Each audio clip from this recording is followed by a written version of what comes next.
তো হ্যালো বন্ধুরা, আজকে আমি একটি আপনাদের কাছে পরিচয় করে দিচ্ছি একটা গাছের সঙ্গে। এই দেখুন, এটাকে আমরা মিনিকুলো বলতে পারি। আপনাদের লোকাল ভাষায় হয়তো অন্য কিছু থাকতে পারে, আমাদের লোকাল ভাষায় এটা সোয়াকুল নামে পরিচিত। আপনাদের লোকাল ভাষায় কীভাবে পরিচিত একটু জানাবেন কমেন্টে। ফলগুলো দেখতে খুবই ছোট, গাছটি সম্পূর্ণ পাতাগুলো কুলের মতো, সব কিছু কুলের মতো দেখতে পাচ্ছেন গাছটা, কিন্তু ফলগুলো অনেক ছোট, তাই মিনিকুল বলে আমি ব্যাখ্যা করছি। অনেক মিনিকুল হিসাবেও পরিচিত এটা।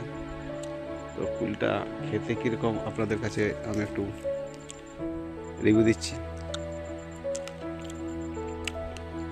খেতে টক আর মিষ্টির মিশ্রণ, মানে যারা একটু টক বেশি পছন্দ করে তাই তো খুবই ভালো লাগবে। আমি একটু কম টক পছন্দ করি, তাই অতটা আমার ইন্টারেস্টিং নয়। তো দেখতে খুব সুন্দর, দেখতে পাচ্ছেন অনেক ফল রয়েছে, কাঁচা রয়েছে, পাকা রয়েছে। তো পাকাগুলো কালো আর এগুলো সবুজ।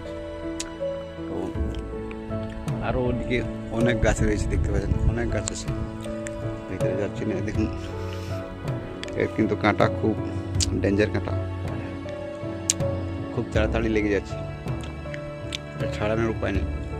তো যাক বন্ধুরা, আপনারা যারা ভিডিও দেখছেন, এই কুলটার কি কোথায় কীভাবে পরিচিত একটু অবশ্যই জানাবেন।